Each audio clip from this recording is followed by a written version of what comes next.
to help her win, to help build the team we need to win the country, and to give ourselves as a party and as a nation the pride and the confidence we need to reach our full potential. In short, folks, to give us all hope. She, for me, is the hope candidate. And that is why I am here tonight, to be straight with all of you and to tell you that my choice in this contest to lead us and our nation is Liz Truss. Thank you.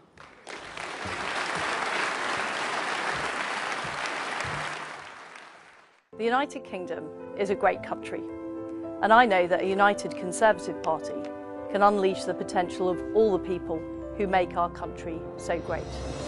To win the next election, we need to deliver, deliver and deliver for the British people. I know that our country's best days lie ahead.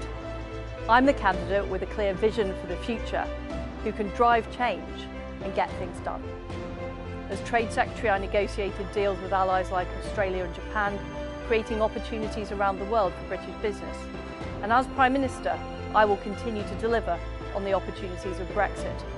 I will lead a government committed to core Conservative principles: low taxes, a firm grip on spending, driving growth in the economy, and giving people the opportunity to achieve anything they want to achieve, regardless of their background. I will work day and night to lead a party and a government that puts more money in your pocket and secures a better life for you and your family. I've consistently delivered when I have said I would. And I love our country. I want the best for us all, and I'm the person to deliver that.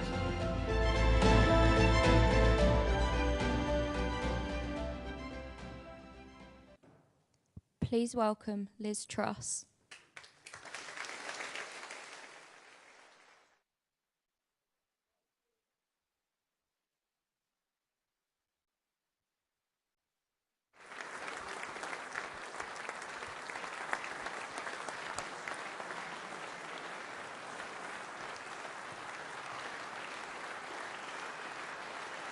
Well,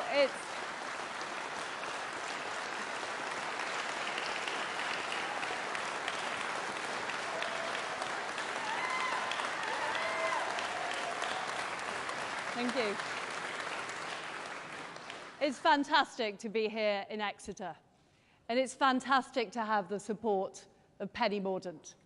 She's a great person, she's a great politician, she's a great patriot, and I'm proud to call her my friend.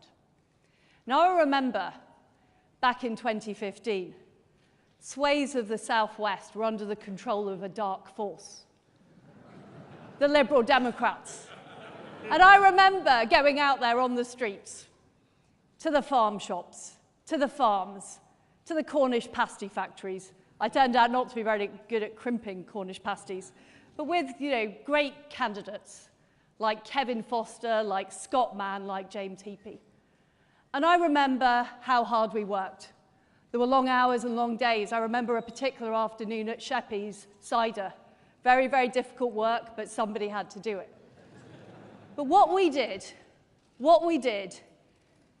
is we rooted those Liberal Democrats out of the Southwest.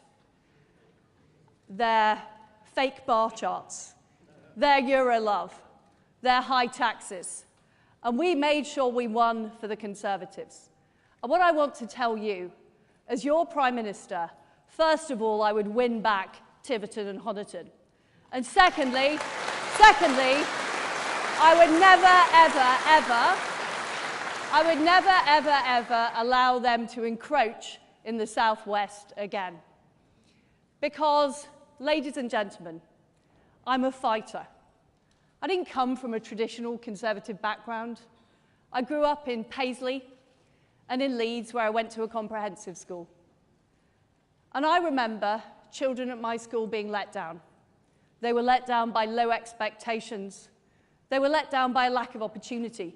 And they were let down by the left-wing Leeds City Council, who cared more about political correctness than making sure everybody could read and write.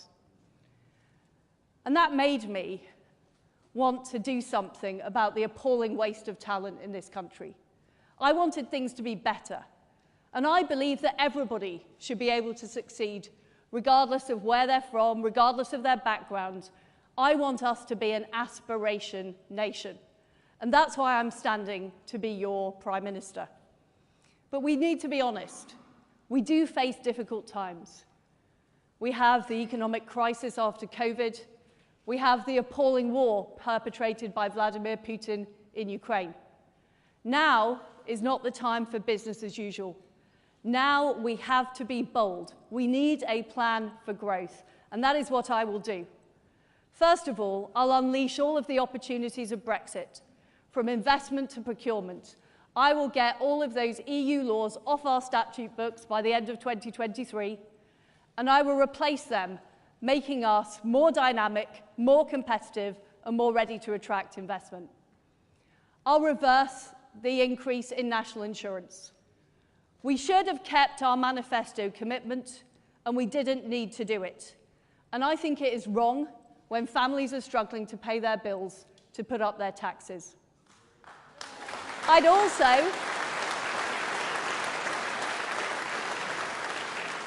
also have a temporary moratorium on the green levy, so people see an immediate reduction in their fuel bills. Because I know that people are struggling with the cost of living. And I want to be on the side of people who go out to work, who do the right thing, who are self-employed, who set up small businesses. Those are the people we as Conservatives should be on the side of.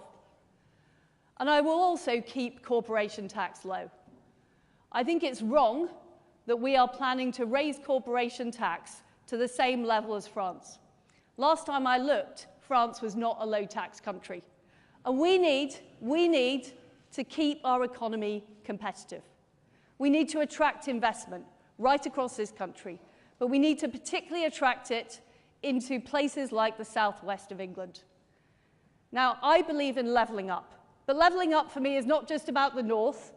It's also about our rural communities. It's about helping people who don't have the best infrastructure, where it's hard to get a mobile phone signal, where the broadband doesn't work. Those are the people I want to help. And what I would do is rip up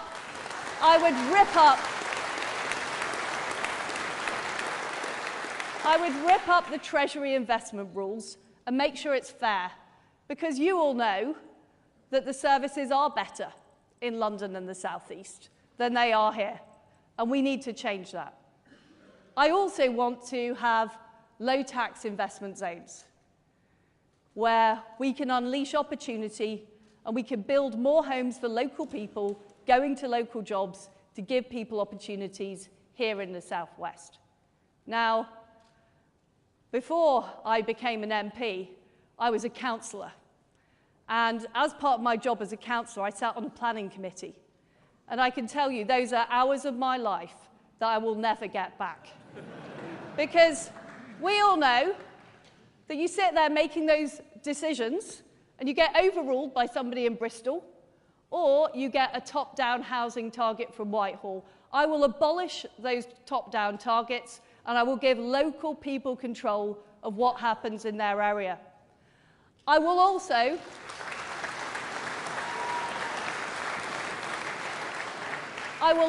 back our farmers. I want our farmers producing food. We know how difficult the global situation is. We need food security. Farmers should be getting on with farming, not having to fill in forms, not having to comply with all kinds of rules and regulations. And our fields should be full of our fantastic produce. You know, whether it's the great livestock, the great arable farms, it shouldn't be full of solar panels. And I will change the rules. To make sure we're using our high-value agricultural land for farming. And what I will also do is I will back our fishermen. Now, in 2026, there is going to be a new negotiation. And I will make sure, as an independent coastal state, we have full control over our fishing waters. And you know that I am the person who will be tough on the EU. I took on the Northern Ireland Protocol negotiations. We didn't get what we needed for the EU. I developed the Northern Ireland Protocol bill. We secured a majority in Parliament. We will get it through. We will sort out that issue, and we will be on the side of our fishermen. I will also continue to stand up for Vladimir Putin. Now, I put in place the toughest sanction regime on Russia. I also worked with my colleagues to make sure we were the first European country supplying weapons to Ukraine. But we can't rest on our laurels. We need to make sure that our defence spending is in line with the threat, which has increased. So I will raise defence spending to 3% of GDP by the end of the decade. I'll back our armed services, and I'll make sure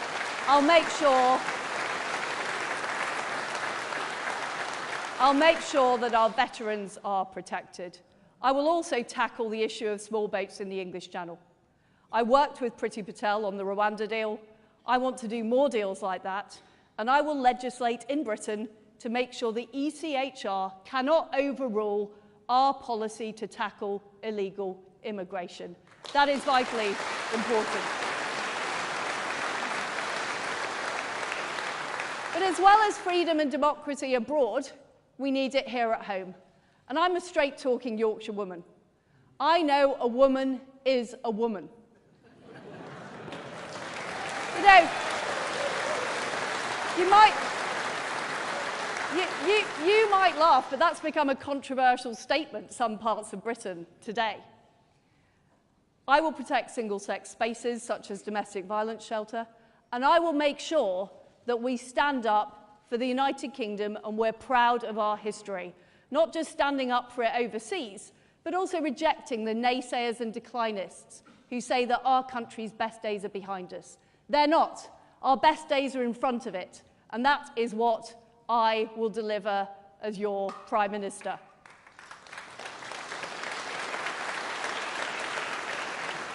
I know that we can deliver. I know we can get things done.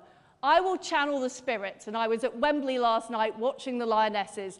I will channel the spirit of the Lionesses who fought bravely against the odds and got things done and delivered a massive, massive victory. And that's what we can do. That's what we can do for the United Kingdom as we unlock our potential against the plastic patriot, Keir Starmer. And that is what we can do from the Conservative Party.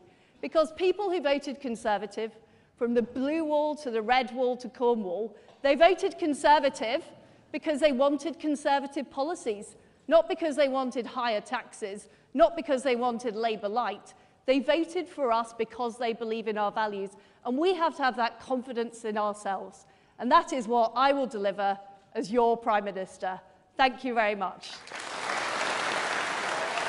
Thank you.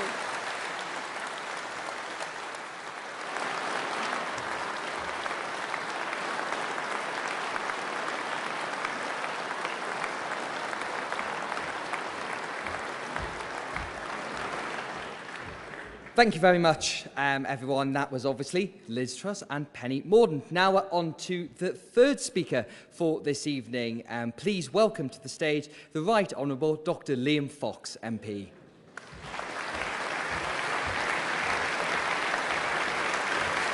Please welcome Dr. Liam Fox.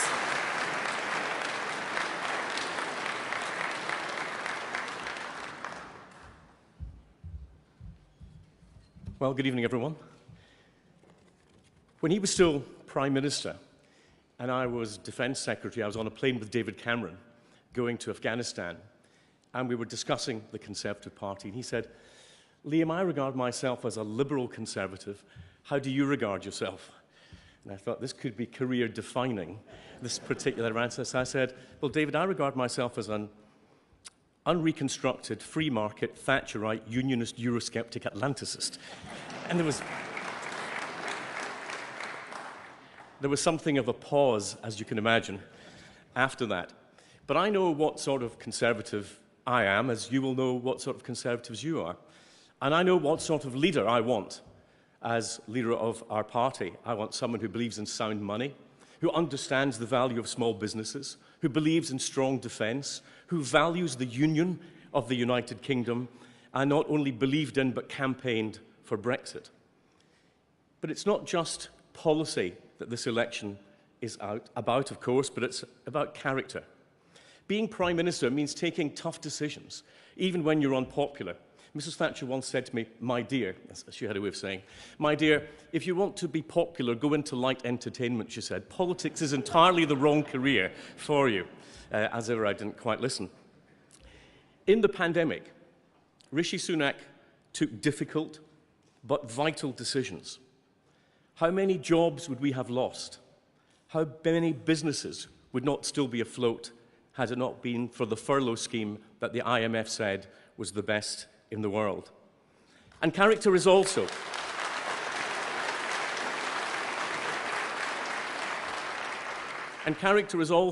about the team you build around you. From William Hague and Michael Howard to some of the best of the 2019 intake here tonight, Rishi has understood one thing that we all should understand about our party, and that is we avoid external coalitions by maintaining an internal coalition. All our best leaders have understood that, and that is why we've been the most successful political party in the Western world. But there is one key issue that all of us need to think about tonight and in the next few weeks. I spent all of the 13 miserable years in opposition on the front bench. I don't want to go back there. To win a general election, it's not about persuading people like me or you. It's actually about persuading those swing voters who we need to make a difference. And we will have to stop an SNP Labour coalition from literally tearing our nation apart if we don't win the next general election. We will need a leader and a Prime Minister with the right policies, yes, but with character, with courage.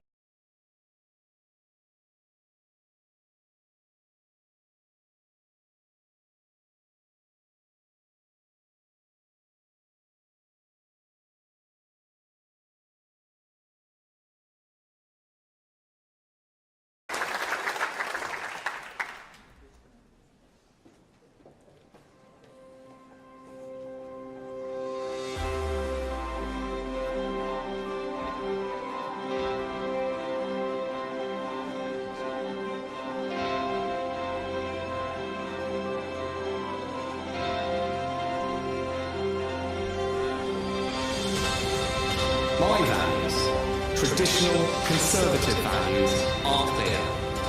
Hard work, patriotism, fairness, a love of family, pragmatism, but also an unshakable belief that we can build a better future.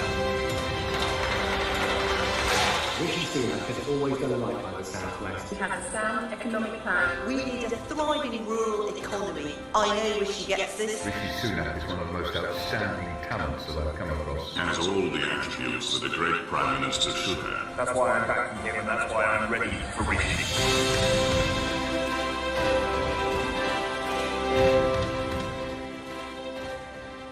Please welcome Rishi Sunak.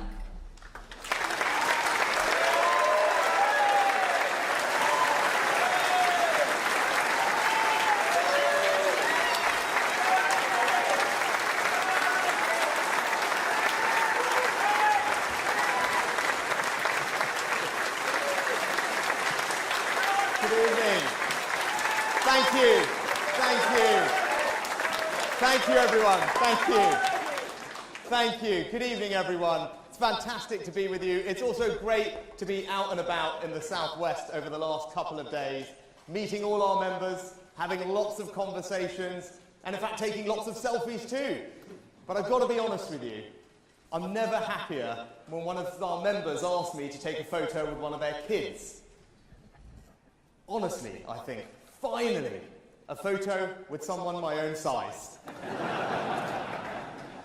But look, I'm here tonight, standing in front of you for one very simple reason. And that's because this country, our country, did something extraordinary for my family by welcoming them here as immigrants 60 years ago and allowing them to build a better life. Because that's what our amazing country does. Now, I was raised with a set of values that are core to who I am. And first among those is that family means everything to me. Because the bonds of family are far greater than anything any government could ever hope to replicate. Greater than anything any government could ever hope to replicate, and we must never, ever forget that.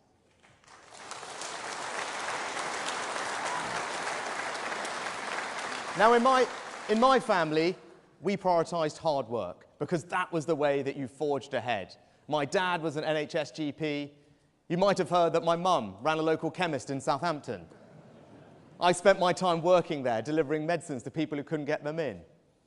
But I also did her books, her payroll, her VAT, and saw the transformative opportunities that a small business like that could provide in our community. Now, for my parents, the way that they wanted to build a better future for their 3 children was simple. And it was through education. And I passionately believe, even now, that the best way to reduce inequality, the best way to spread opportunity, indeed the best way to transform lives is through education.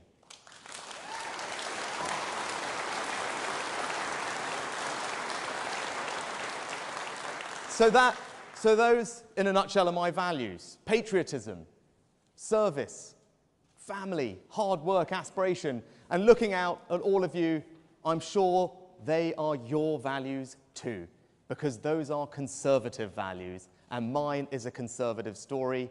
That is why I want to be your next leader and next Prime Minister, because I want to translate those conservative values into action in government to build a better Britain. And with your support, I know that we can build a Britain where the birthright of every child is a world-class education. A Britain which leads the world in standards of integrity, decency, and leadership. A Britain built on aspiration, hard work, and hope. And a Britain where we can be enormously proud of our history and confident about our future. But before we get there, we have to tackle 3 immediate challenges. We have to restore trust, we have to rebuild the economy, and we have to reunite our country. Now, to restore trust, we have to start by being honest. And as you can see in this leadership race, I've not taken the easy path, because our country faces some challenges, and I want to be straight with all of you and the country about those and what is going to be required to grapple with them. It may not be easy, but it is honest, and that is what leadership is about.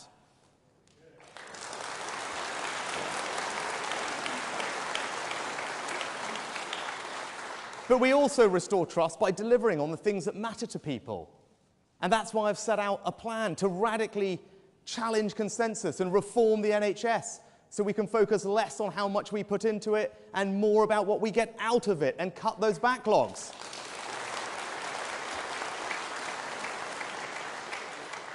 It's why I want to make sure that the government in Westminster understands the needs of rural communities like mine in North Yorkshire and yours here. And that means making sure our fields are used for food production and not solar panels. It means prioritising our fishing communities. It means backing our farmers and food security. That's how you restore trust in the system. But crucially, that's why I've also set out a plan to finally grip and resolve the issue of illegal migration, because for far too long we have all watched those scenes on our TV screens, and it must stop. And with my plan, with radical measures, novel thinking, we will finally get to grips, resolve that problem, and have proper control of our borders, because that's how you restore trust back in the system.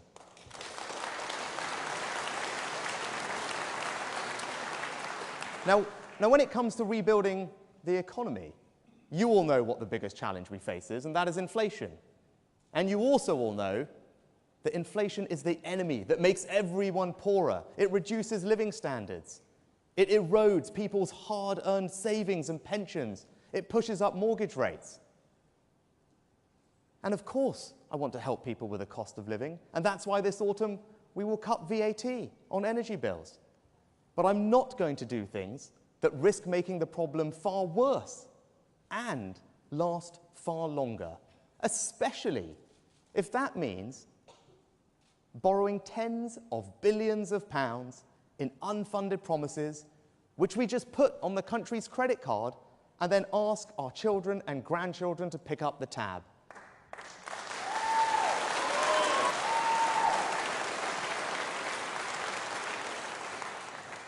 But I am. This geezer's taking the fucking piss, mate. And that's why today I set out a radical set of reforms to cut the basic rate of income tax by a fifth under my leadership. Because as Conservatives, we believe in hard work. I want to reward hard work and allow people to keep more of their hard-earned money. So under me, income taxes will fall, and they will fall at the fastest rate since Nigel Lawson and Margaret Thatcher.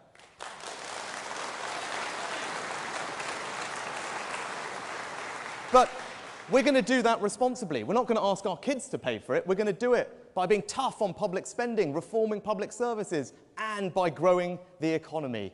Because this autumn, I want to reform our business taxes. So we cut taxes for those businesses that are actually investing in the economy, that are growing the economy, that are innovating.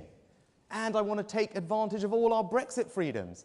As Chancellor, I embarked on a radical policy of free ports. We're going to have one in Plymouth. And you know why?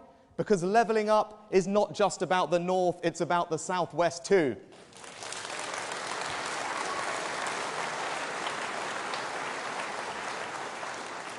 And I want to bring that same radicalism across government.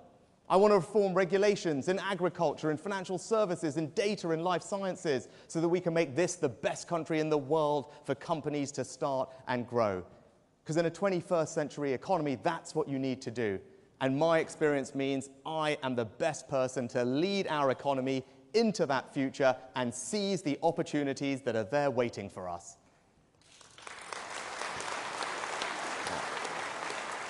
But lastly, we have to reunite our country. And in just a couple of years, we have to do something that's never been done before. And that's to win a fifth election victory. We have to make British political history in doing that. But I know we can do it. I know we can do it working together. And you know where it starts? It starts with winning back Tiverton and Honiton.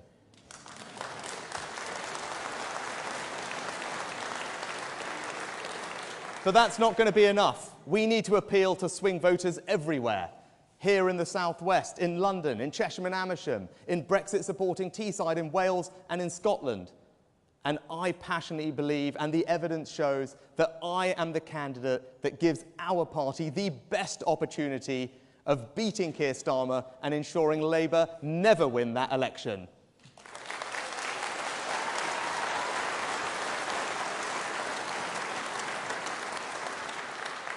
And in conclusion, I'll just say this.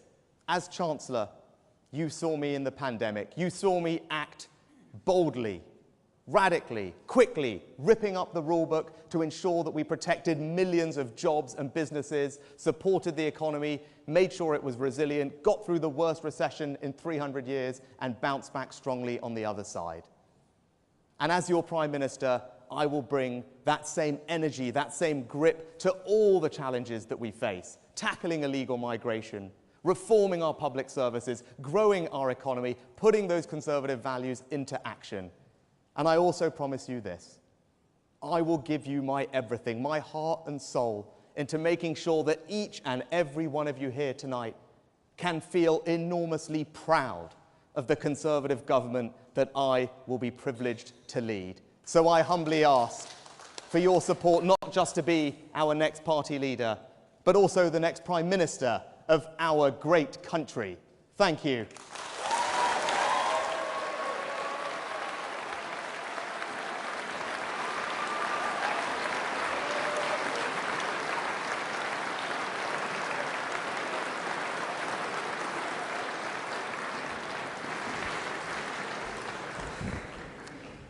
Right, ladies and gentlemen, I'm back again, and we are now here for the fireside chat element, or maybe it should be a fire pit chat element, given that it is the summer here. Now, you've had lots to think about from those speeches there, some things you may have heard before, some new things as well. And I want you to percolate on those questions while I'm having my moment with each of our candidates here. So when you do your questions, I'm sure you all want to ask about taxes, Europe. I have seen some Conservative Party events before, but maybe you could be a little bit more imaginative and think of some different potential topics, particularly with regards to the Southwest, that we could talk about. But we'll come to that in about 10 minutes, and you will see around the room some white hoodie people. If they could wave at one moment, you'll see where they'll be going round and they'll grab the questions when we come to that. But before all that, I'd like to begin with my bit where I get to chat to the candidates, so please give a warm welcome to bring back to the stage the Right Honourable Liz Truss MP.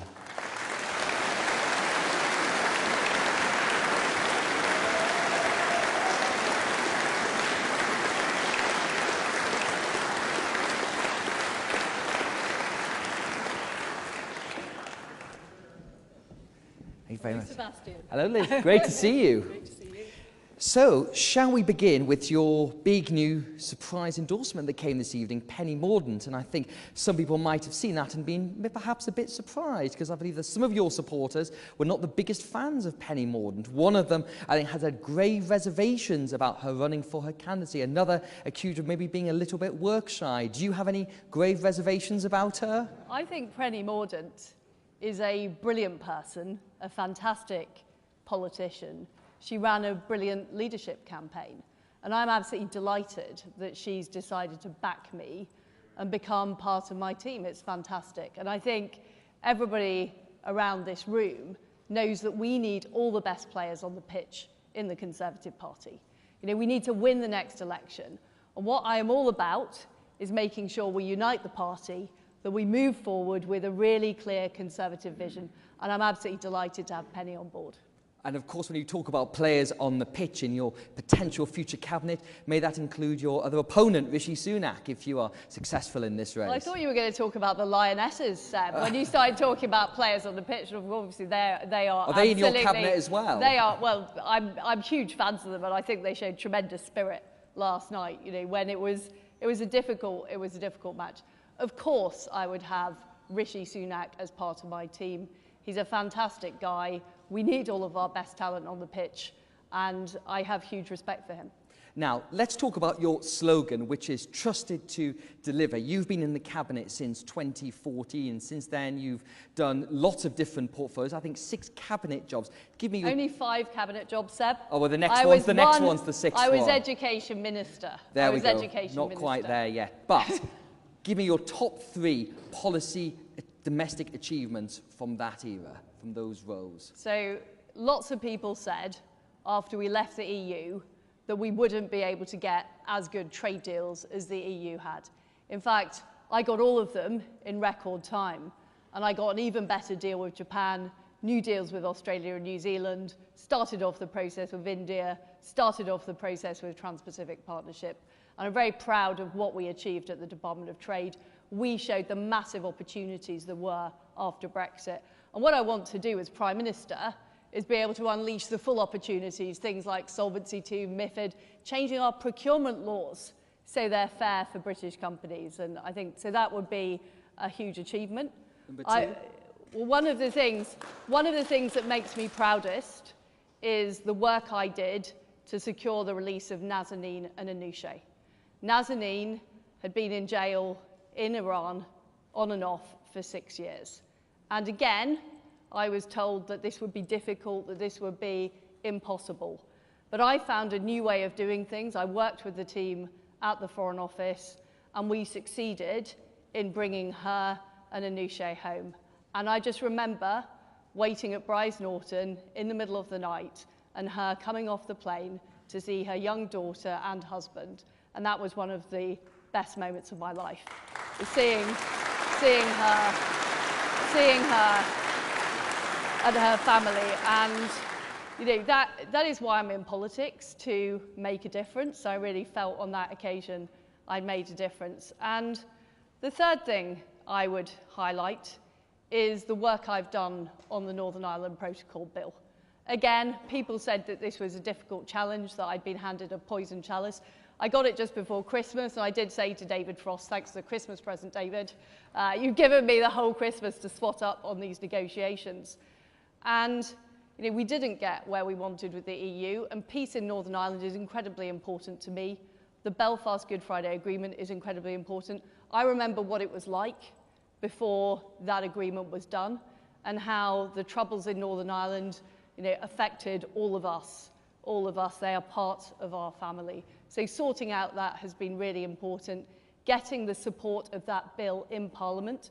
Again, lots of people said it would be impossible, that Parliament wouldn't support it, that they made claims it was illegal, but it's not illegal. It's absolutely right that we protect the sovereignty and territorial integrity of our country, and that we protect the Belfast Good Friday Agreement. Now, on the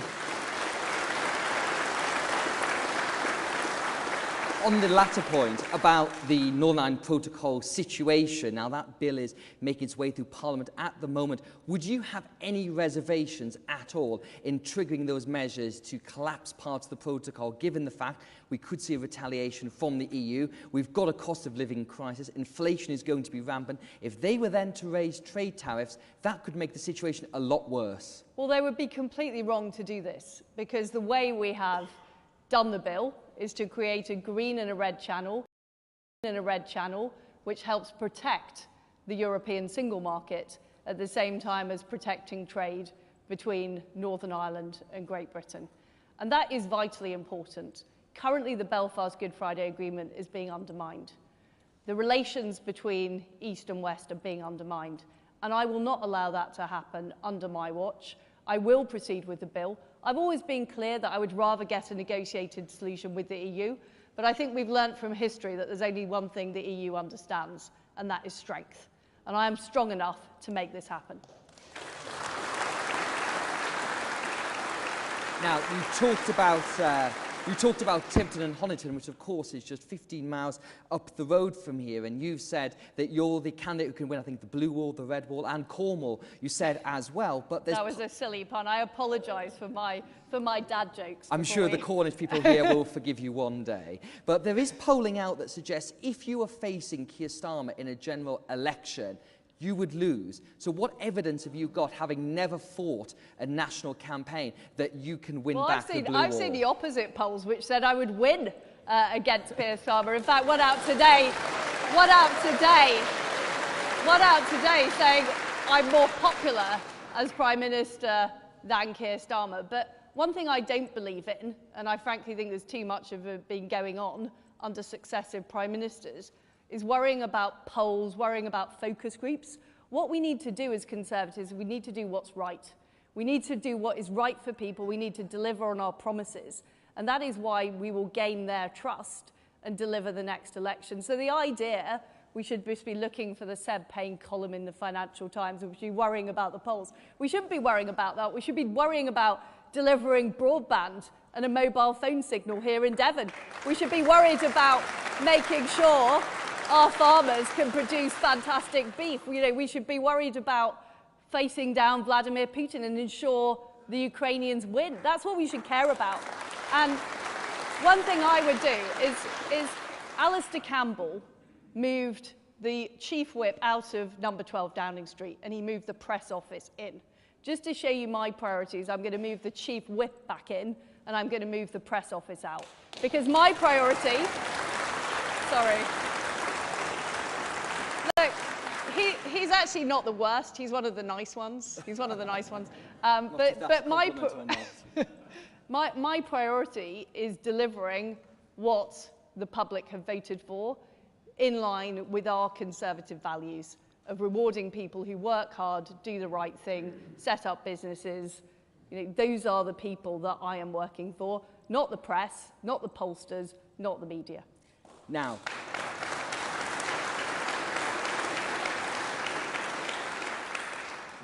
if you become Prime Minister, we are obviously going to face a very difficult 6 months ahead, with obviously the potential energy price cap going to be raised. Inflation is still going to be very high. And one thing that we've seen is a growing move of civil disobedience. There's a campaign called Don't Pay. There's people say they're going to refuse to pay their energy bills later this year. What would be your policy response to that?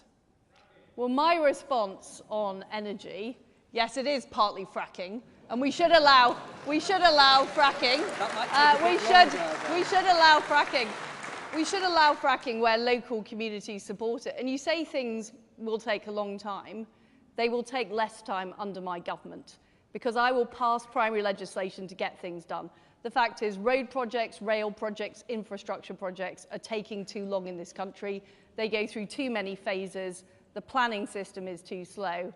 We need to get on, and we need spades in the ground before the next election. And I'm determined to use our majority in Parliament to deliver that. I am getting on with your question.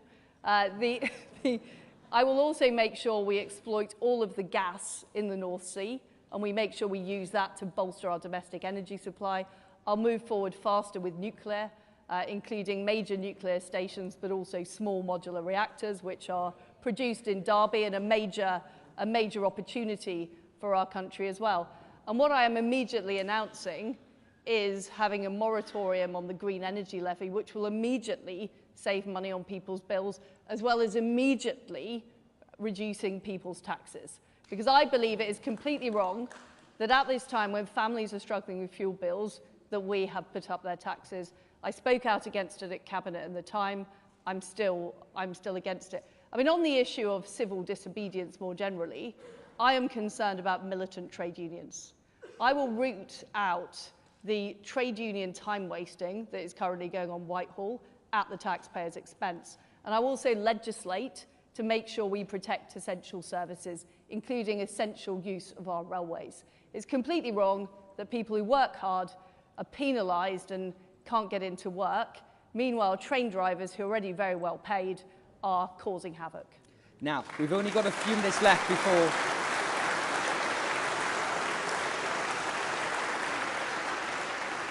We've got a few minutes left before we go back to the audience. That comes to my favourite part, which is the quick-fire personal round here.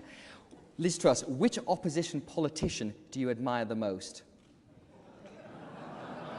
I think Rosie Duffield, because she stood up against the ludicrous lobby in the Labour Party who deny the fact that women are women, and she's been prepared to stand up for her beliefs. Number 2. Are you a person of faith, and do you practice religion regularly? So I share the values of the Christian faith and the Church of England, but I'm not a regularly practicing religious person. What's the one public perception about you that is most wrong? They're all true.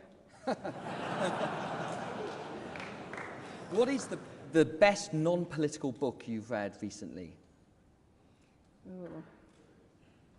I do like Rebecca by Daphne du Maurier. There we are. If you weren't a politician, what would you be?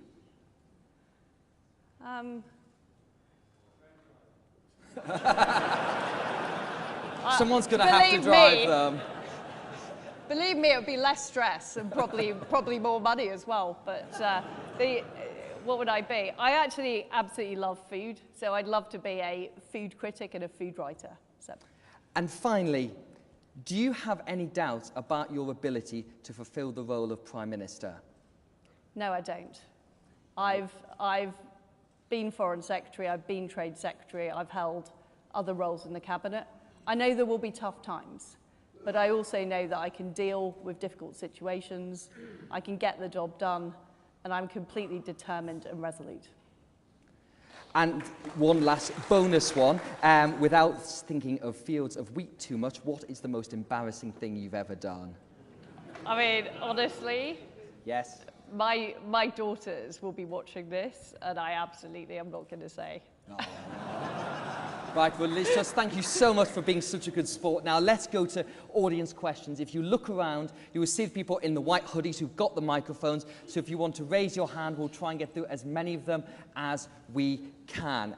Let's go to the gentleman here in the blue shirt. Can you just tell us your name, please? Thank you. My name is John Levinson, and as many members of the party across the country live in the countryside, and many of all party members would like to know if you will allow government time within this current parliament to repeal that dreadful 2005 Hunting Act, which is divisive and does nothing for animal welfare and is, poorly affects the rural economy. Thank you very much. Well, you might know that I'm an MP in Norfolk, which is a fantastic place for country sports. We have a very strong shooting industry. I'm very, very supportive of country sports. But I remember being a minister under David Cameron's government and looking at this issue, and I think opening Pandora's box could possibly make the situation worse for people who enjoy country sports. So whilst I share your love of rural pastimes, and I'm a strong supporter of all of the fantastic conservation work the shooting industry does, I think we've got to be very careful about opening that box. Thank you. Are you happy with that answer, sir? All right. Never mind. You'll always, what I would say about me is you'll always get an honest answer. And I will never make promises I can't keep. And I've never made promises in any job I've done that I can't follow through on. And I know, I've been there, I know how difficult that one is. Right, let's get some more questions. Let's get the gentleman here with the white shirt. Thank you. Yes. I think it was 2 days ago, Liz, you mentioned, I think in an article in the Daily Telegraph, that you were more interested in levelling up in the rural community than perhaps other people have mentioned in the past. We are, my friend and I, are from the farthest west constituency, and we call it St Ives, but we prefer to know it as West Cornwall and the Isles of Scilly. If you'd come here today by train, it would have taken you 2 hours from London. It would have taken me 3 hours from Penzance. When are we going to get the kind of infrastructure investment that makes our lives on equal terms to the rest of the country? There we are. More trains in the southwest. The issue at the moment is the Treasury Green Book has this thing called a benefit cost ratio. And essentially what it means is that if you already have a lot of infrastructure and capital, you get more. So this is why more and more tube lines end up getting built in London, while cities get the fibre rollout first. I don't believe that is what we should be doing. I want to rip up that rule book and change it, because I think it's important to help those communities with the worst infrastructure first. So my policy would be helping rural areas level up and get that infrastructure. And we know, and if you want to be a farmer now or you want to run a small business in Devon or Cornwall, you need the internet. It's not an optional service, you need it. And you can't even get a mobile phone signal in vast swathes of the area. So, but the thing about me is I am prepared to challenge the orthodoxy. And these rules have not changed for years. They haven't changed under... Wait a minute, that's not quite true. Rishi Sunak ripped up the Green Book a couple of years ago when he was Chancellor. So why hasn't it changed? Because I haven't seen any change in the last 2.5 years, Sebastian. I'm in a rural constituency too. I've been campaigning for an upgrade in my train line for the last 15 years, and it is simply not happening. And it is because the rules are still not right. Well, here's a question for you. One of your previous contenders, Kemi Badenoch, talked about breaking up the Treasury. Do you think the Treasury should be broken up? Well, I wouldn't want to give them any advance warning. If I was going to do that. That is not a no, Liz Truss. I do think the Treasury needs to change. And it has been a block on progress. Why haven't we got things like Solvency II and MiFID changed?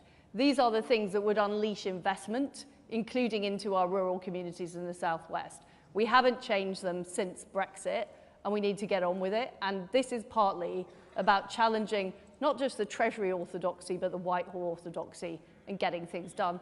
And I'm prepared to break eggs to make the omelette. There you are.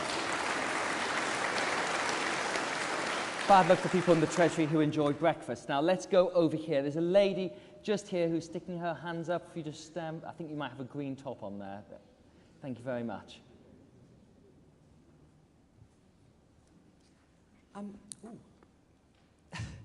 Lavinia Carey. I'm from South Somerset. Where does all the money come from? where's all the money going to come from? I mean, there's some great promises, some great pledges, and some things I totally believe in, especially helping people who are struggling. But where is the money going to come from that isn't going to put us into debt? So thank you very much. The answer is the money is going to come from thriving enterprises, thriving businesses, and economic growth. That is where we as Conservatives believe that money comes from, and that's how we have a successful, prosperous country.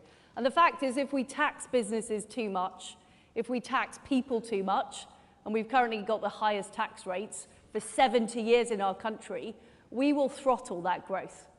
And we're currently predicted to have a recession next year. So my view is business as usual, carrying on with these high taxes, raising taxes on corporations, which is the proposal currently, will throttle off growth, and it will mean less money coming into the exchequer and less revenue coming into the government. I mean, look, Gordon Brown makes a very good argument from a Labour point of view for high tax and spend. But my view is that is not a Conservative policy. We believe in enterprise. We believe in people keeping more of their own money. We believe in rewarding people who work hard and do the right thing. And we're currently, if you look at our debt levels are lower than the debt levels of Canada, than the debt levels of Japan, than the debt levels of the United States. And we've just been through a major economic shock. I think it is a mistake to try and pay it all back next year and balance the books and completely throttle our economy. And no other G7 country is doing that. No other country is raising taxes at the moment. Are you at all concerned, though, that I think it was page 7 of the 2019 Conservative Manifesto said that debt would be lower at the end of the part at the beginning? And of course, we've been through the COVID pandemic that has raised debt quite significantly. But this does feel like not the sort of thing the Liz Truss of the Cameron government, where I recall the long-term economic plan, bringing down the deficit. That was your message then. Does ramping up the debt not concern you at all? Well, I was a loyal part of the Cameron government. I don't necessarily agree with absolutely everything we did. So was that strategy wrong? No, there were good elements to the strategy, but I think we should have done more long-term reform, particularly of things like social care. I think it was wrong to cut the social care budget, and then we're now suffering the consequences of that. So not everything the government does is perfect, and not everything every government does is perfect. But what we're facing with COVID is a 1-in-100-year event. You know, the Second World War was a major event. We didn't suddenly decide we had to pay back all the debt the next week. So I don't agree with this argument that we have to pay back the very high costs of COVID, harming ordinary people who are currently struggling with fuel bills and food bills, and also making our economy uncompetitive. So what we're currently talking about is raising our corporation tax to 10 basis points higher than Ireland's, and the same level as France's. And I don't think that is what we want a post-Brexit competitive Britain to look like. What I want to do, you know, and of course, Sebastian, I want to reform the public sector. And I'm going to lay out a 10-year plan of how we get rid of lots of quangos, we've got 500 of them, how we slim down Whitehall, how we cut out bureaucracy. But I'm a realist, I recognise this takes time. At the same time, we need to unleash the potential in our economy, and we haven't done enough yet. And I've talked about fisheries, I've talked about food and farming, I've talked about infrastructure. These are all things we need to get on delivering, because the fact is we've had low growth for 2 decades, and simply carrying on with the same policy is going to result in more low growth. So my vision is bold, it is different, but it is needed. And I believe that people voted Conservative in 2019 because they wanted something new. They didn't want more of the same. Right, I'm going to turn around behind me now to try and get some people here. Let's go for the gentleman just down here at the front, who I think is wearing potentially a black jumper, or it could be blue, depending on the lights here. Thank you very much. Jason Woolacott from Taunton Dean. My question is about the online safety bill, which is slightly different. So, as Kemi Baddock said, it's not fit for purpose and a danger to free speech. What is your opinion of that? Yes, would you scrap the online safety bill? Well, what I believe about online safety is we do need to protect the under 18s from some of the content online. I have a 16-year-old daughter and a 13-year-old daughter, and frankly, I'm worried about some of the stuff they see. I'm also worried about young teenagers being on social networking sites. And we know it has had a bad effect, particularly on girls' mental health. So I think we do need to do more to tackle those issues online. But when people are grown adults, I do believe they should be able to speak freely. I do believe they should be able to freely communicate. And I will make sure that we do what we need in the online harms bill to make sure we're not affecting free speech and we're defending free speech. But I think it is important that we do protect the under 18s. So you would be amending the online harms bill as it currently stands to change those elements to do with things I that... will be making sure that it protects free speech. Right, should we try and get some... And I will be engaging with all my friends in the Conservative Party to make sure they're happy as well. Right, let's... Including the gentleman in the indeterminate jumper. Yes, exactly. Have we got any more ladies? I'm just seeing if we've got any questions up here. Now, there's a lady over there, there is whistling at you, Seb. Exactly. Let's see. I think there was someone just there. Thank you very much. Sorry. Oh, yes, yes, that one there. That's perfect. Thank you. Can I just ask you if you would ever authorise another lockdown? No. No, I wouldn't.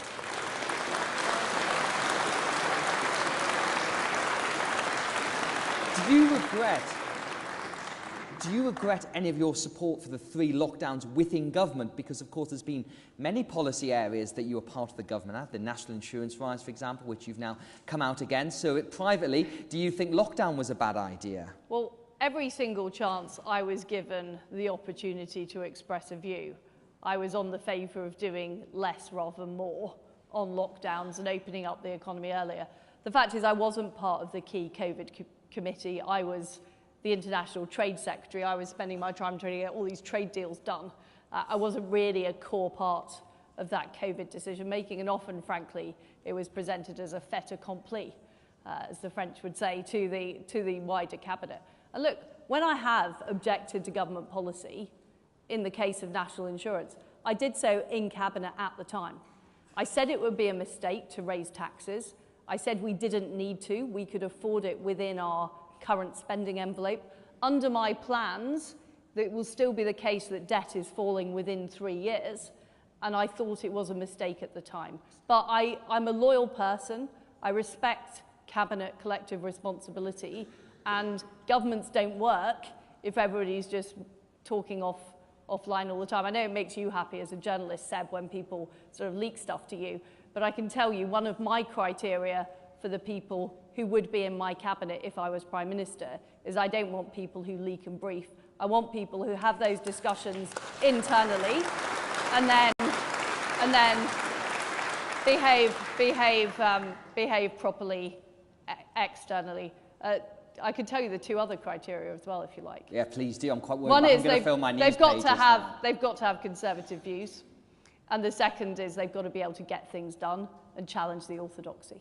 Right, I want to get one last final question in. Let's go for... Oh, sorry, should we go on this side? Apologies. Who was shouting on this side? All right. I'll go for this gentleman down here at the front. Hi, Mario Rossi from Dalverton in Somerset. What are you going to do to get Scotland on board? Because I'm sick to death hearing about Nicola Sturgeon trying to break up the union.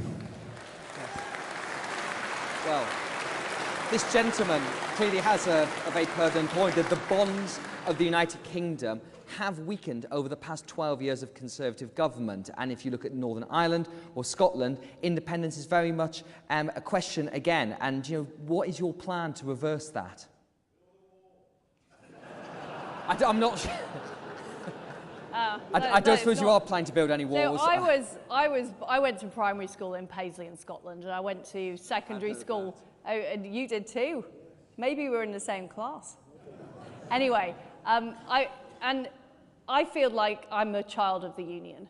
That I really believe we are a family and we're better together. And I think the best thing to do with Nicola Sturgeon is ignore her. Look, I'm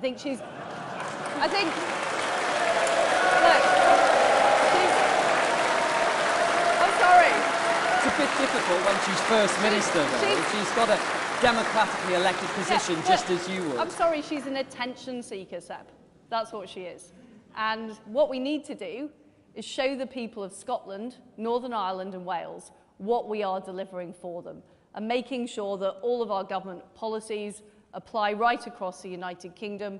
You know, I was very proud to lift the whisky tariffs, and I don't think I've ever been more popular than I was in Mather's Bar in Edinburgh the night that I was there with a bunch of whisky distillers. He said this had made a huge difference to their business. Then it was now 25% cheaper for them to export their fantastic whisky to the United States. And that is the kind of thing we need to be there.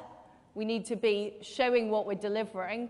And, you know, Nicola Sturgeon can sort of carry on talking about an independence referendum. We had the referendum in 2014. It was agreed it was once in a generation. I didn't realise a generation happened within 10 years. That doesn't make any sense. So we've got to call her out on that, but at the same time, really delivering for Scotland. So some of the policies I'm talking about, the investment zones, the free ports, we need to make sure they're delivered in Scotland too. So that's an absolute no to another independence referendum whenever you are Prime Minister. There you are. Well, ladies and gentlemen, thank you very much for all those. I am wearing Scottish colours as well. Thank you so much for all those questions, everyone. I'm sorry we didn't get to more of them, but thank you very much for putting those forward. And please thank Liz Truss. Thank you. Thank you.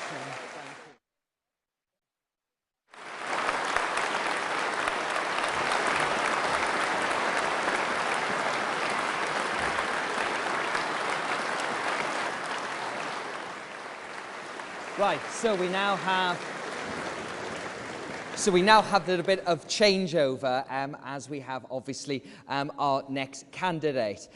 So, ladies and gentlemen, please give a very large round of applause for the Right Honourable Rishi Sunak MP.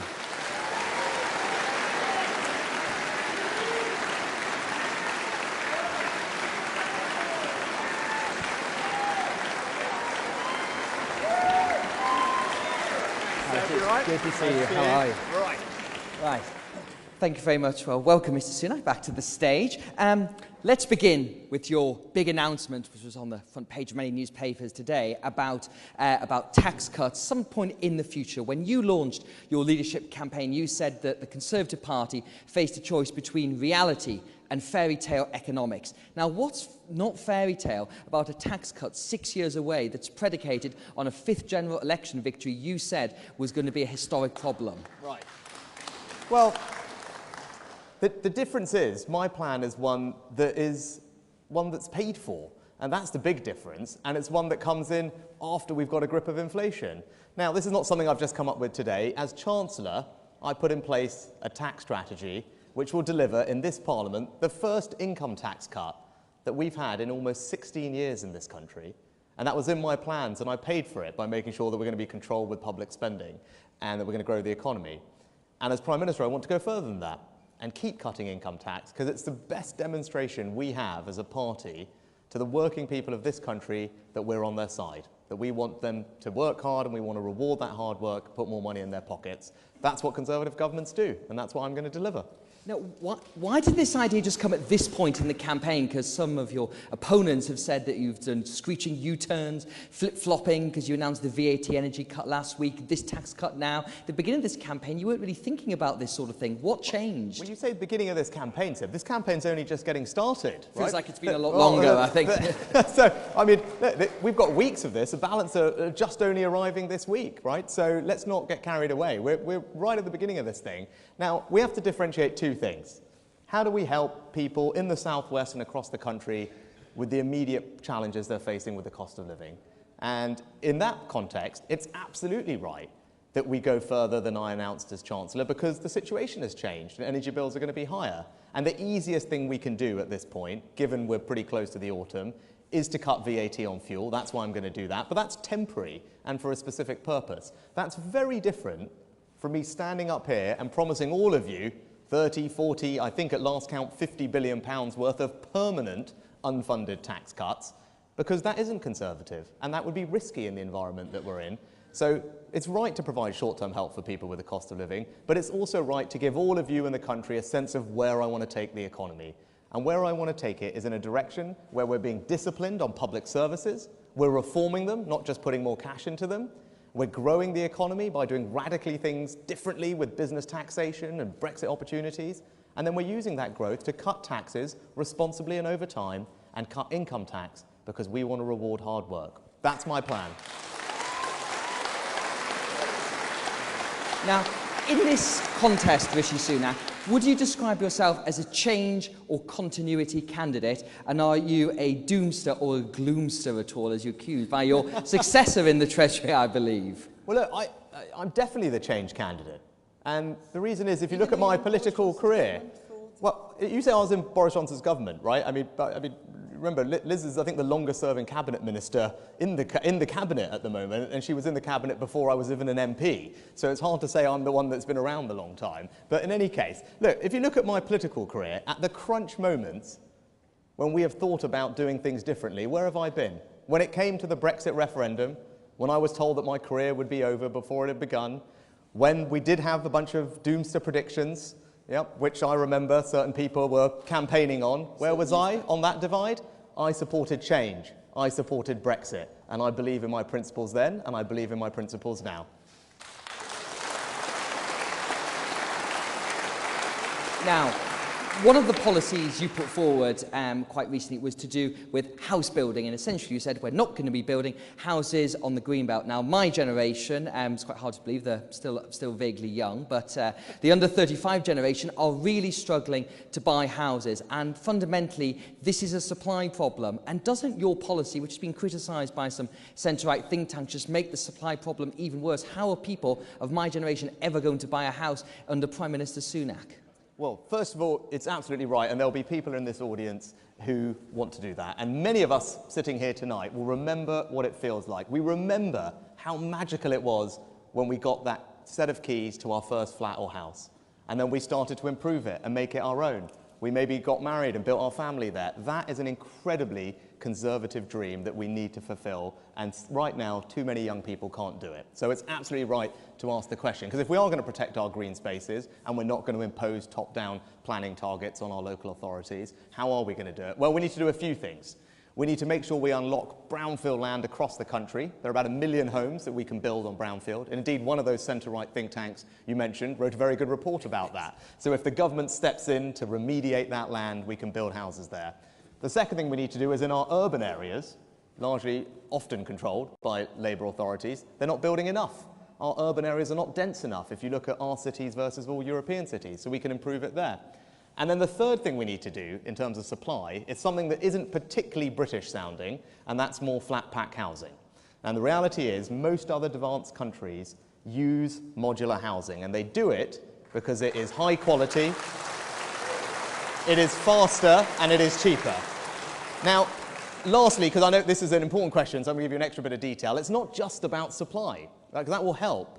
But what I know many of you in this audience will have is children or grandchildren who have a great job, and actually they have a great credit history because they've been paying rent. And they could actually afford the mortgage payments, and in fact the mortgage payments may even be lower than their rent payments. But what they don't have is the money for the big deposit, because it now takes just far too long to save up for that deposit. So as Chancellor, I created a new 95% mortgage for first-time buyers, and it's working really well. It's getting young people on the housing ladder, and as Prime Minister, I want to turbocharge that policy, because if we can work with the banks and make that new first-time buyer mortgage work, it means young people can get on the housing ladder and have that magical feeling that we all had when we got our first home. That's what I want to do.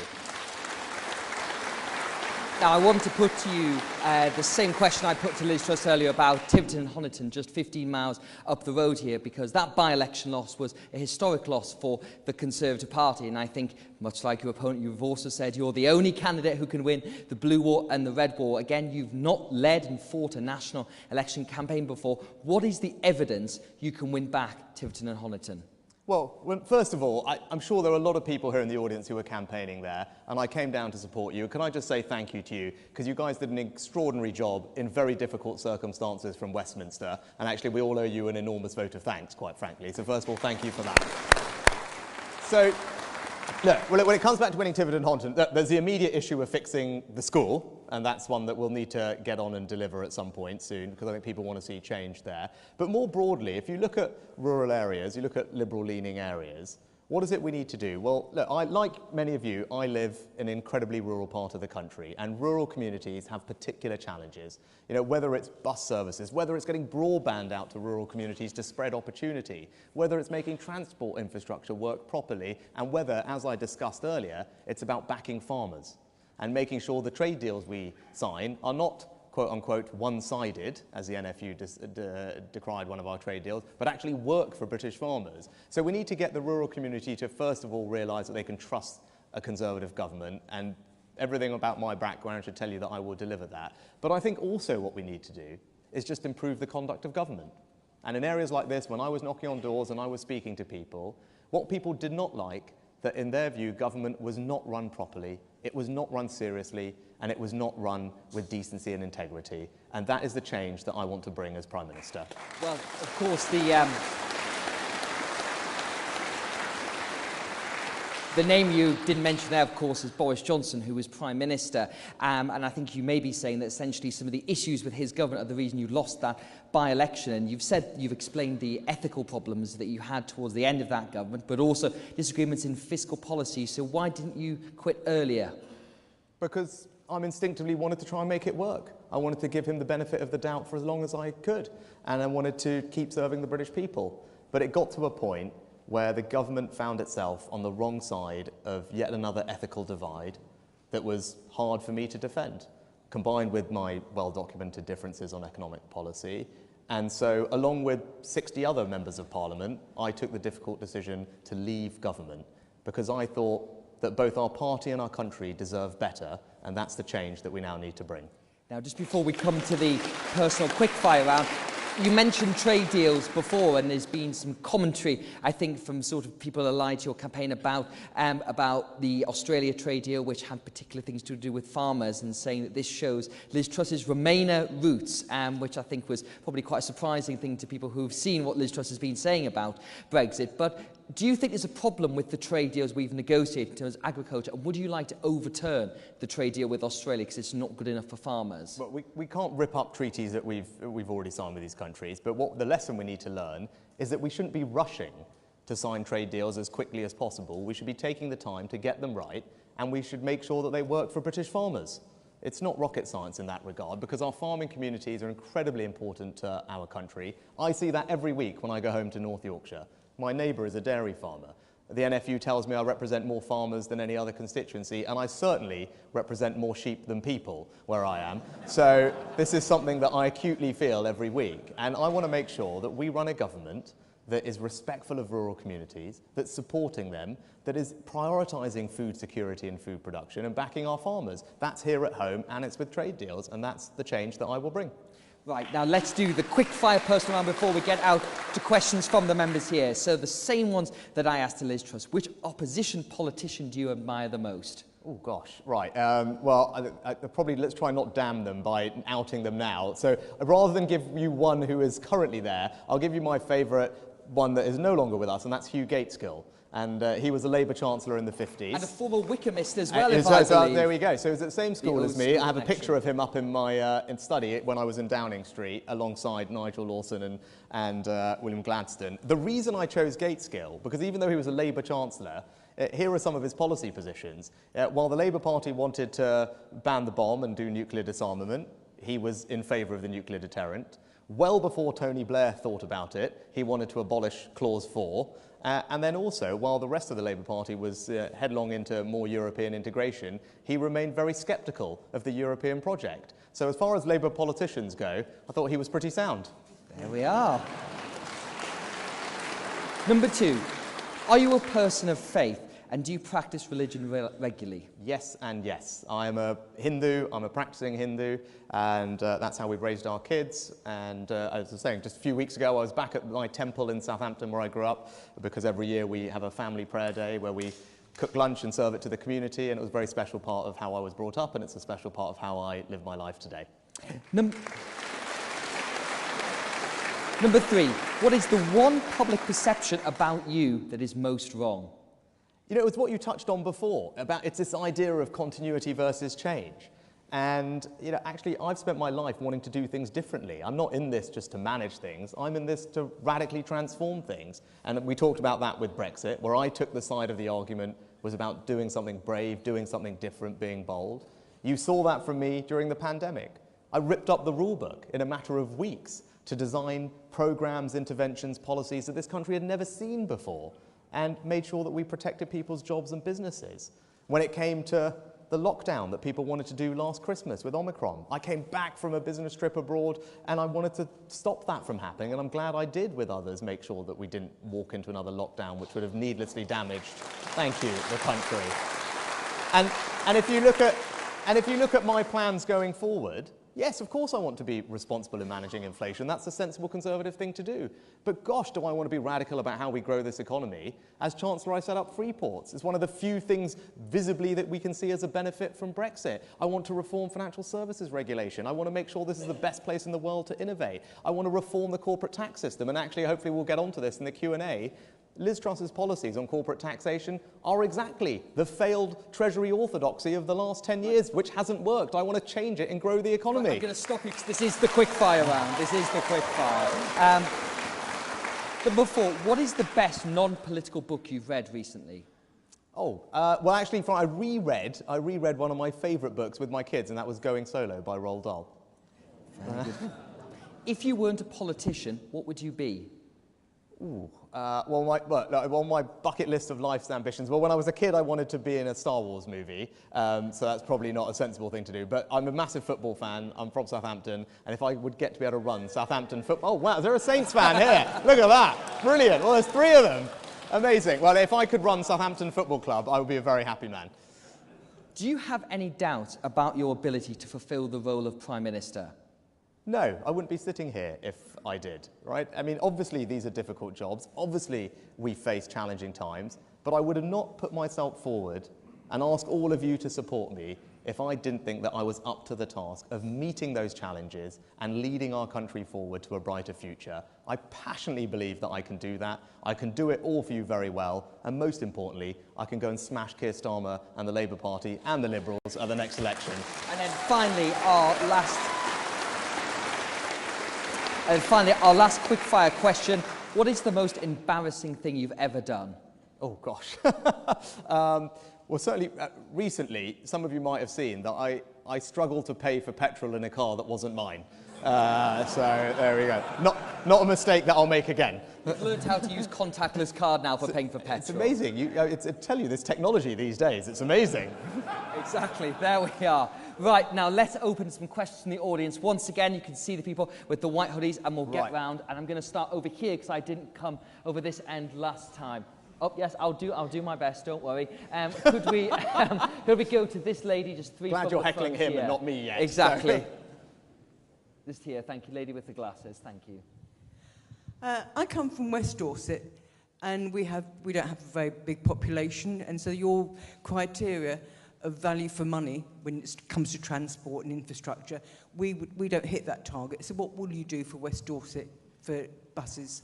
So this is the Green Book question, Rishi Sunak, about the fact that for many years the Treasury's formula for deciding where money should go has always favoured London and the South East. So what would you do to help West Dorset? Yes. Well, look, if you don't mind, I'm going to stand so I can just see all of you. So you're absolutely right about rural communities. And it's not just about transport, actually. It's about schools as well. So like you, I represent an area where you have dozens and dozens of very small village primary schools, right? And the funding formula for those doesn't work properly because it assumes that they can all be bigger and more efficient, but that doesn't work when you're trying to deal with 4-year-olds. So you're right that we need to make sure our funding formulas deal with rural areas. And I've already started to change that when I was local government minister, for local council funding, for things like social care, transportation as well, actually. We do it in a way that is better. And we need to do it more for schools. We made half of the progress before, and I'd like to finish the job. So your broader point is absolutely right, and if there are things to change, of course I'll change them, because I represent a rural area like yours, and we need to make sure that the voice of rural Britain is heard loudly and clearly down in Westminster, because not often they get it wrong. So, yes. Thank you. Right, let's go to this side of the audience. We've got lots of hands. Right. The gentleman here with there's the 3 of them. glasses. Oh, there's 3 gentlemen. Oh, we've got this man stood up, so let's go for him. This is why it's like bobbing in the House of Commons. Right, yes, sir. Can you tell us your name as well, please? Hello, my name is Guy Kirkwood. I'm a farmer from Tavistock, but my question is not about farming. There are 32% of the workforce in the UK is now working in public service, in government. 32%. But we're seeing an increase in backlogs and a decrease in efficiencies. In the US, in the United States, they've started using something called software automation, and they've achieved $12 billion in savings and saved millions of hours of work. Will you support and mandate the use of such technologies if you become Prime Minister? Slimming down the public sector then. You are absolutely right. And I think mandating is probably a strong word. But when I talked about being bold and reforming public services, that's exactly what we need to do. And that's what my background will put me in great place to actually do for all of us. And the first place we need to do it actually is with the NHS. Because right now we've got this massive problem with the backlogs. And as they've already done in some trusts, we can use software automation and AI to massively rip through all the triaging and processing of them and clear up the list, and that's going to improve processing times. I tell you the other thing, though, we need to be bolder. Because if we're going to reform public services, we can't just sit on our hands. We need to be prepared to do some things differently, and this is about the radicalism I was talking about before, which is why, actually, for too long, all of you know, millions and millions of people miss their hospital and GP appointments. And it's wrong, because they're depriving people of the care that they need. And actually, I'm prepared to be tough on that for the first time, because if we can reduce the number of missed appointments, have people cancel them in advance, without spending a penny more of any of your money, we've suddenly created lots more healthcare for everyone. So that's the kind of reforming zeal that I will bring to it, and the technology will absolutely be at the heart of that. Thank you. Right, let's go over this direction here. Gentleman on the end, just here. Thank you. Who have we got? Hello, Jeremy Robinson from Hi, Ashburton, not too far from here. One thing that neither you or Liz Truss have mentioned at any point that I can recall is mental health. Now, I have a 16-year-old daughter who 4 years ago we suspected, or the doctors suspected, she may have autism. We tried to get some diagnosis, and we were told it would take at least 2 years to see somebody to get a diagnosis. Now, for a child, that's appalling. We were in the fortunate position that we could go privately. She was diagnosed with autism. She had to come out of mainstream schooling. 4 years ago, since then, we've been unable to get any support for her or our family. Now, we're lucky we can afford some private help, but what about the vast majority of people who cannot afford to get private diagnosis, private help? What will you do for mental health, in particular for children?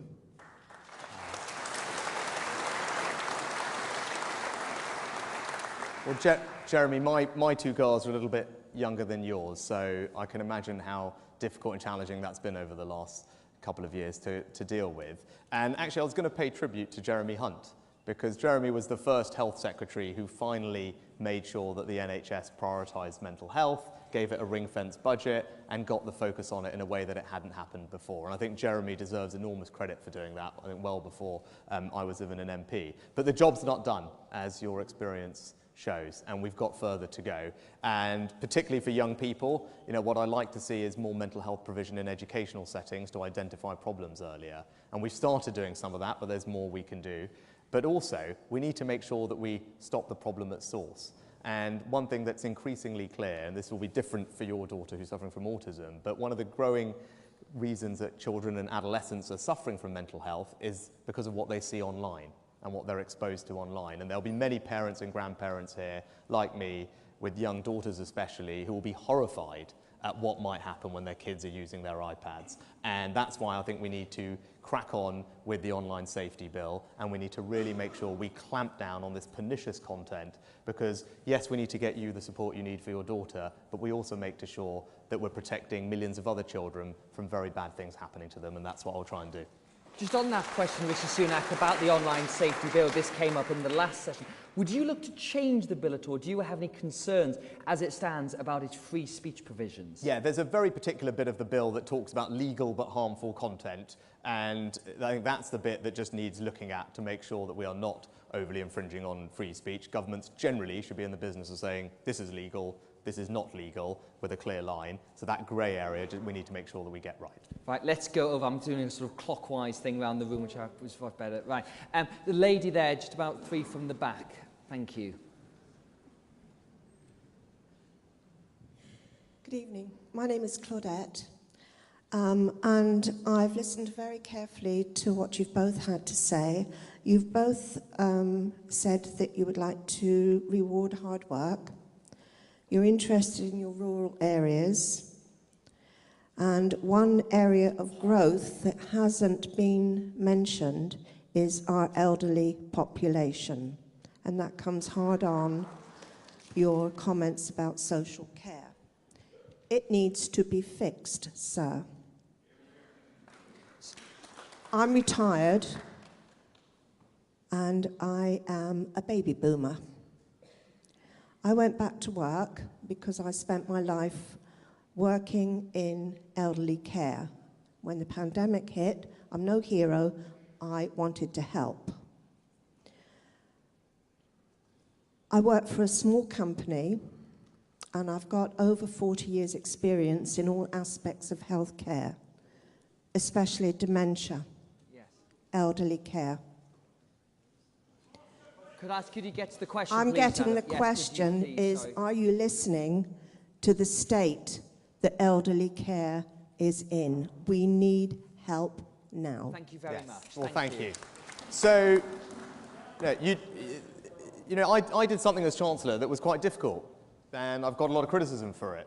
And actually, my opponent wants to reverse the thing I did, and that was create a brand new funding stream for social care. Because during the pandemic, we all saw some of the frailties of the system exposed, and we don't want to repeat those. And it was very clear that, and there'll be lots of councillors here in the room, I'm sure, tonight, who grapple with this on a daily and weekly basis. And that's why I did something that, even though it was difficult, I believe was the right thing to do. Because if we're going to have any hope of properly reforming social care, we do need to put some more funding in, and that's what I did as Chancellor for you and for everyone else who relies on it. We need to also make sure that we improve the quality of social care provision. The people that are working hard in that sector don't feel that they're rewarded, they're valued enough, and part of the funding will go to improving their careers, providing with the support and training that they need to feel valued and fulfilled. But also, we need to reform things, as I was saying before, right? So we need to get the NHS to join up better with local councils at a local level. We can't have the NHS keep gobbling up all the money and social care being the poor cousin, because that's not going to work. And to the question over here, we need to fix the funding formulas, because in rural areas like this, the population of elderly people is growing far faster than it is in other areas, and the funding for the South West needs to reflect that. And in fact, the South West is probably the area where the elderly population is growing the fastest in the UK at the moment. So those are all the things I want to do for social care, but all you have to remember is, when it came to it, I did something that was incredibly difficult and personally difficult and politically challenging for me, because I believe I want to fix social care, and if we don't do it, we won't win the next election, and millions of people will not get the care that they need. Right, let's keep going and get as many in as possible. Right. Can I get the young gentleman just here, please? Thank you. Hi, Rishi. Hi. My name's Eddie. I'm a student here at Exeter. Exeter has some of the world's leading climate scientists, many of whom I've spoken to. One chap in particular, Tim Lenton, the director of the Global Systems Institute, he co-authored a paper saying that in a best-case scenario, by 2070, 1.5 billion people are going to be living in areas that are too hot for habitation. I'm very concerned with the trend that the Conservative government is taking, deporting illegal refugees to Rwanda. Many of these people are fleeing from war-torn regions and climate-ravaged regions. So what is your response? Yes. Should we have compassion for the people that are going to be moving to Europe, going to be moving into North America, away from the tropics, which are going to become uninhabitable? Thank you. So if the question is about migration, let me say this very unequivocally. Look, our country is unbelievably special. Our country, throughout its history, has compassionately welcomed people like my family, because this is the place which gives refuge to those fleeing persecution, and it integrates them into our society better than any country in the world. And it's something that I, and I'm sure every single person in this room, is extraordinarily proud of, because you should be. Right. But Alongside that, it's also absolutely right that we have control over our borders. It is not right in this day and age that we cannot control who is coming here, what they're doing here, and the risk and the threat that they pose to us, and indeed the cost. Because all of you right now are forking out 5 million quid a day in hotel costs for people who have come here illegally, and that has to stop. Right. So, I won't, in the interest of time, if you've got 5 minutes tonight, there's a video on my website with a very detailed 10-point plan about how we're going to do this, but I do believe in the Rwanda policy, but it's not good enough to just announce these things. We need a government that can actually make them work, and that's what I'm going to do, and that's going to mean some legal changes we'll need to make, I will make, but at the end of the day, we must have control over our borders. That is completely consistent with us remaining a compassionate and tolerant country that welcomes people from Syria, Afghanistan, Ukraine, Hong Kong, and indeed my family 60 years ago. That's who we are in Britain, and that's what we will always be. Thank you very much. I want to get 2 more questions in from the back here. I'm going to have to ask you to be as succinct as possible so we can get as many answers. Could I get the gentleman just here? Thank you very much. I'm Andrew from Exeter. Hi, Andrew. You rightly make the point that in order to achieve change, it requires both policy and character. And that includes the character of the leadership contenders, but also of their top teams. And that's very important to us members. So in light of that, would you be able to say whether you would invite Gavin Williamson to join your cabinet, please? Yeah. Well, look, I don't think it would be appropriate. I don't think it would be appropriate for me to start talking about individual colleagues like that, about jobs. That's not right, and I think hopefully you'll understand that. But I can tell you my approach to building a team. And my approach to building a team in government is to draw on all the talents and traditions of our party. And as you saw in this leadership contest, we've got some fantastic people at the top of the Conservative Party. We've got some fantastic people coming up behind them. And the challenges that our country faces are great. And we would be letting down the British people if we did not put our absolute best people forward to grip those challenges. So that's the kind of team that I'm going to build that's going to deliver for you, and it's going to deliver for everyone else in this country. It's going to be a team of unbelievably hard-working Conservatives, united in our mission to deliver for the British people and win the next election. Right, we're going to try and squeeze in 2 questions here. I'm sorry, trying to get around everyone as much as possible. Could I get the lady who's just halfway up here, please?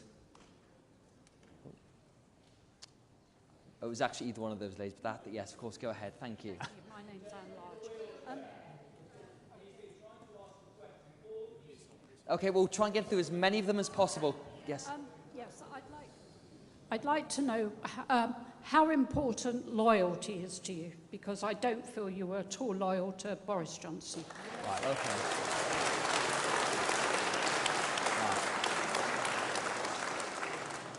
Well, madam, I respectfully disagree, because I was loyal to Boris Johnson for the 2.5 years that I have this job. But you know what? We got to a point where, put aside my economic differences, and it wouldn't be right for the country to have a Prime Minister and a Chancellor that weren't on the same page about economic policy going into the situation that we're going. Something disloyal about leaving in that circumstance. That's the right thing to do for the country, because they deserve to have those 2 people united. But beyond me and my economic policy differences, we got to a situation where the government was on yet again the wrong side of a very serious ethical question. And you know what? It wasn't just me. It was 60 other members of Parliament, unprecedented, resigned from government.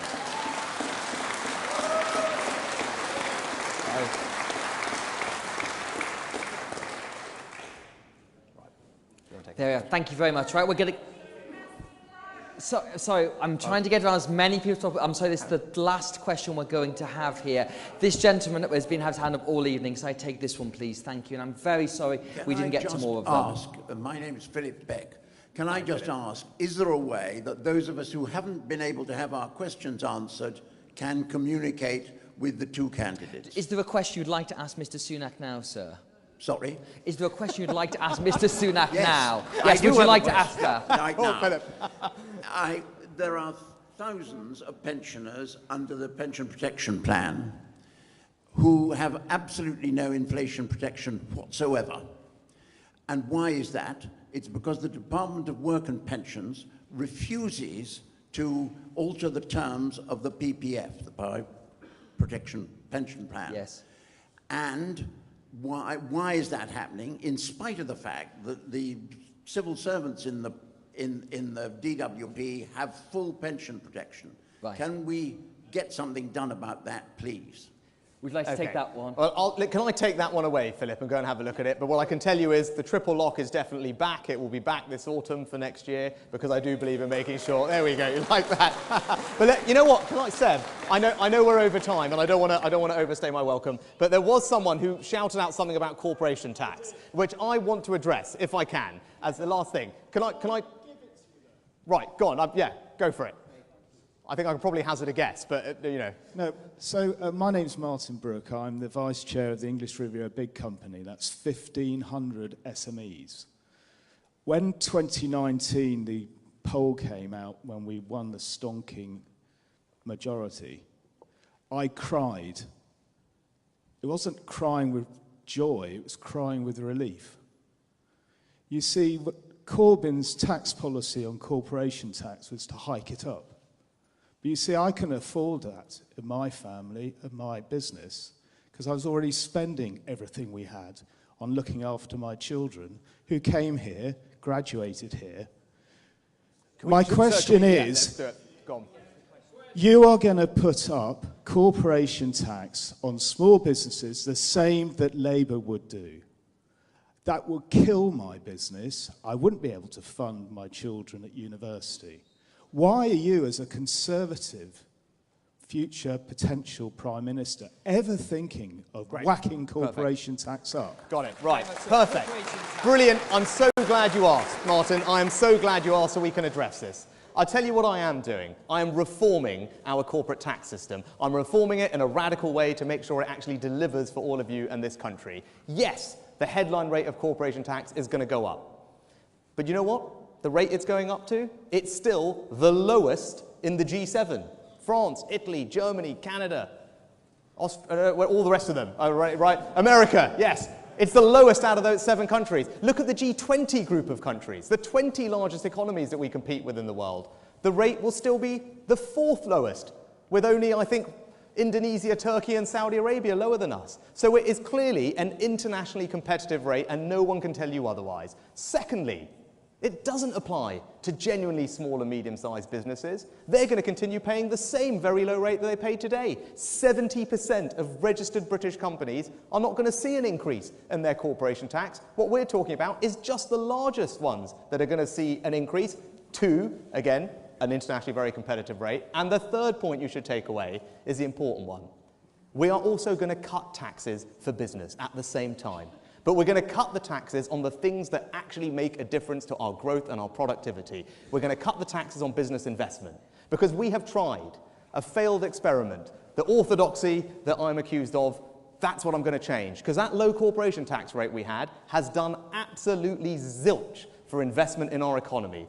It has not increased. It is still one of the lowest in the developed world. It accounts for half our productivity difference with France and Germany. It's because we businesses don't invest enough. Why? Because our tax system isn't generous enough. So this autumn, I'm going to radically cut taxes on business investment, because that's how you create jobs and growth and better wages for people. And I'm going to cut taxes on business investment in R&D. Because we talked about the future economy we want to build. The future economy we're going to build is going to be built on innovation. And again, our companies don't invest enough in R&D, so we're going to cut the taxes on that. So yes, I'm a Conservative. Yes, I'm going to cut taxes. Yes, I want to see businesses grow.